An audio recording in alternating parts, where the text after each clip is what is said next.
Hi, my name is Fran Hitsky, and this is my personal reflection for the Celestial Metamorphosis Mural project. In my presentation today, I'll be covering the following key points: challenges related to task delegation and team dynamics, the importance of fostering accountability and self-sufficiency in collaborative projects, creative challenges with materiality in a collaborative environment, and outstanding team members' contributions. This mural project provided me with invaluable experience in project management within the context of a large-scale public artwork that incorporated both traditional and digital elements. My primary responsibilities encompassed overseeing the project timeline, ensuring quality control, managing budgets, and facilitating effective communication among team members and stakeholders. While the project progressed successfully, it also surfaced certain challenges related to task delegation and team dynamics, specifically around managing workload and addressing underperformance among some team members. A significant point of tension for me was with my fellow team member James, who consistently avoided responsibilities, particularly in logistical and preparatory work. The reluctance to participate fully was often framed as a lack of understanding, which I interpreted as weaponized incompetence. Reflecting on my response, I realized I avoided direct confrontation due to discomfort with conflict myself, which, in retrospect, may have enabled further avoidant behaviors from my team member. This experience highlighted a need for me to develop more assertive communication strategies to address such issues early and constructively. Another considerable challenge was my own exhaustion from balancing administrative responsibilities such as procurement of products and transportation with my creative role. Due to team members' hesitance or inability to handle credit card and purchasing processes, I frequently found myself managing tasks that could have been distributed. One particular time-consuming episode involved handling an issue with Bunnings for the Patches team, which could have been avoided had I encouraged more independence and problem-solving within their team, which was actually not part of my role. This situation emphasized the importance of fostering accountability and self-sufficiency in collaborative projects. During production, we encountered significant challenges in achieving a seamless blend of colours across the mural due to quick drying properties of the paint. Initially, we had hoped that an airbrush would help create the desired colour cohesion, but it fell short of delivering the fluid transitions that we had envisioned. In response, Mike and I gathered the team to discuss more experimental approaches to unify the various mural sections. We encouraged team members to explore different blending techniques, and we welcomed all ideas. We experimented with sponges and rags, we tried wet and dry applications, we adjusted brush techniques, and diluted the paint. Ultimately, blending a broader range of hues proved the most effective, allowing us to create a dynamic ombre effect that conveys movement through the space. Despite these difficulties, there were many rewarding aspects. Lead artist Mike and team members Charlotte and Olivia all demonstrated consistent reliability and initiative, sharing the workload effectively and managing various tasks independently. This dependable support alleviated some of the pressures that I felt, particularly during times when academic deadlines coincided with the project's demands, which was the case for all students involved. Their proactive contributions not only reinforced the project's momentum, but it also enhanced its quality and artistic impact. This project largely exceeded my initial expectations, especially in terms of team cohesion and mutual respect. As a lead artist, I anticipated some difficulty balancing my creative input and management responsibilities, but I felt supported in these roles. Collaborating with Mike allowed for open communication, and our ability to make design decisions collectively without resistance was a vital component for our success. Their responsiveness to my ideas and concerns facilitated a creative partnership that felt both productive and respectful, and I do hope that I offered them the same. This project presented an exciting creative challenge, especially as we adjusted our techniques to achieve a cohesive aesthetic across the mural surface. While our initial reliance on an airbrush did not yield the expected results, this limitation became an opportunity to push beyond the traditional methods. Mike and I fostered a collaborative environment by inviting the team to experiment and share suggestions, reinforcing a shared sense of purpose. The transition from rigid techniques to fluid applications such as sponge and brush blending allowed for a deeper connection with the artistic process.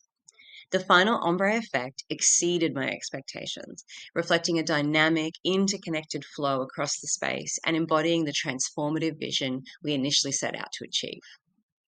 Charlotte and Olivia's work ethic and adaptability were equally instrumental. They consistently took ownership of their responsibilities, demonstrating maturity and attention to detail. For example, Charlotte managed the team journal meticulously, prompting others to document daily activities, which created an organized record for our progress. Olivia's willingness to handle tasks like tidying spaces and preparing materials showed her commitment to the project's upkeep and her readiness to contribute meaningfully in various capacities. This reliable team support reassured me that the project would continue smoothly, even on days when I couldn't be present on site. However, I was challenged by my tendency to take on tasks rather than delegate effectively.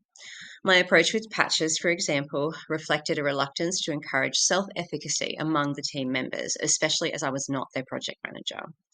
In attempting to avoid potential mistakes by handling their procurement responsibilities myself, I prevented them from developing essential skills in project logistics and accountability. In hindsight, I see the importance of creating opportunities for others to struggle, problem solve, and ultimately grow from these experiences. This project has underscored for me that effective leadership is not only about delivering outcomes, but also about empowering others to take ownership and learn independently. To contextualize my ideas, I'd like to refer to Smart Girls, Success, School, and the Myth of Post-Feminism by Shauna Pomerantz and Rebecca Raby, where they explore the pressures academically successful women face under societal expectations, particularly the Supergirl ideal, which drives them to manage complex roles without showing strain. This aligns with my reflection on taking on additional responsibilities beyond what was expected of me in my project management role. I felt responsible for tasks that could have been delegated, such as handling logistical orders, even when it was draining, similar to how smart girls may feel compelled to take on more than necessary to meet expectations of perfection and competence in environments that undervalue collaborative efforts. Moreover, Pomerantz and Raby highlight how the drive for self-sufficiency often results in reluctance to ask for help, as girls are socialized to appear effortlessly capable. This tendency mirrors my experience of parenting team members instead of fostering their independence, which Pomerantz and Raby describe as a consequence of internalized post-feminist ideals that prioritize individual success over collective growth. My reflection on the need for team members to develop self-efficacy resonates with the author's discussion of fostering resilience in environments that prioritize personal achievement over communal support. Additionally, the book's insights into the dynamics of collaborative work suggest that in team settings, successful outcomes often require rethinking traditional roles and expectations.